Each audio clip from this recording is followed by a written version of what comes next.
नमस्कार बच्चों, मैं हूँ आपकी हिंदी अध्यापिका श्रीमती रंजना सिंह। आप सभी का 7वीं कक्षा में स्वागत है। आज हम लोग व्याकरण में निबंध विषय को पढ़ेंगे।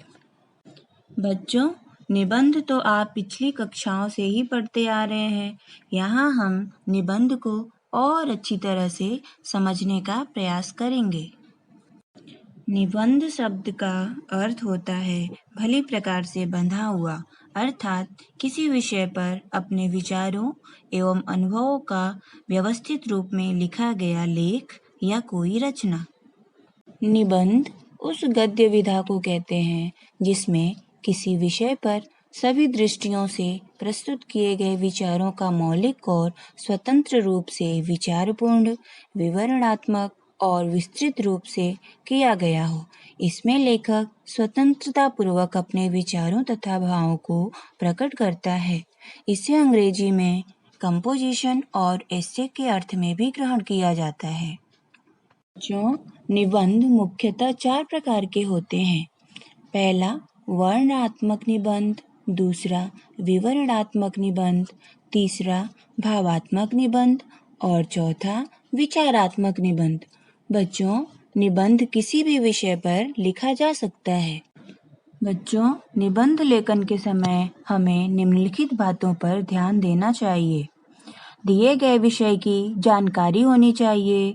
निबंध लिखने से पहले 3 या 4 परिच्छेद की भूमिका बना लेनी चाहिए। निबंध की भाषा सरल एवं मुहावरेदार होनी चाहिए। शुद्ध वर्तनी एवं उचित विराम चिन्ह का उपयोग होना चाहिए। भाव या विचार को बार बार दोहराना नहीं चाहिए। शीर्षक साफ एवं बड़े अक्षरों में होना चाहिए। भाषा सुवाच्य, सुंदर एवं स्पष्ट होनी चाहिए। वर्तनी की गलतियां नहीं होनी चाहिए। लिखावट साफ और सुंदर होनी चाहिए। तो बच्चों, निबंध में हमारा विषय है पर्यावरण और प्रदूषण समस्या। बच्चों, अब आप लोग ध्यानपूर्वक सुनेंगे। पर्यावरण और मानव जीवन का घनिष्ठ संबंध है। पर्यावरण में सजीव एवं निर्जीव घटक समाहित होते हैं। प्रकृति और मानव में संतुलन बना रहे तो पर्यावरण हमारे लिए सुखद है। पर्यावरण के साफ सुथरे होने पर हम स्वस्थ जीवन बिता सकते हैं। रोग मुक्त होने के लिए स्वच्छता अनिवार्य कारक है।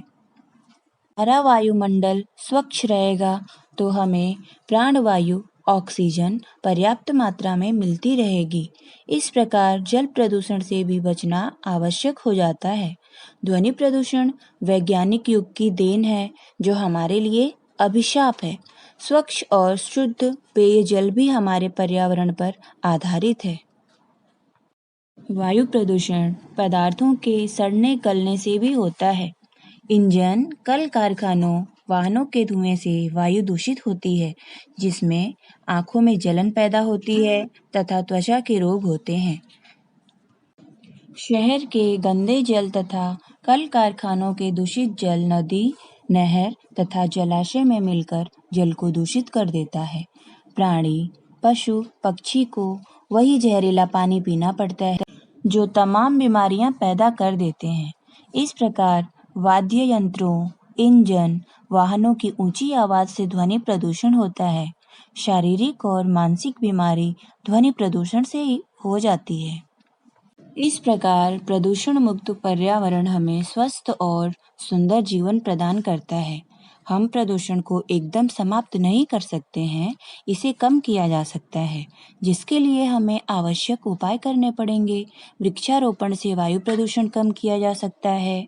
वाहनों में इंजन को धुआं मुक्त करना होगा। गांव और शहर के गंदे जल को नदी और जलाशयों में प्रवाहित करने से रोकना पड़ेगा। उस जल को शुद्ध करके कृषि, बागवानी और कल कारखानों के उपयुक्त बनाना पड़ेगा। लाउडस्पीकर, वाद्य यंत्रों तथा वाहनों के हॉर्न को धीमा करना पड़ेगा। प्रदूषण को राष्ट्र समस्या के अंतर्गत निवारण उपाय के अंतर्गत लाना पड़ेगा।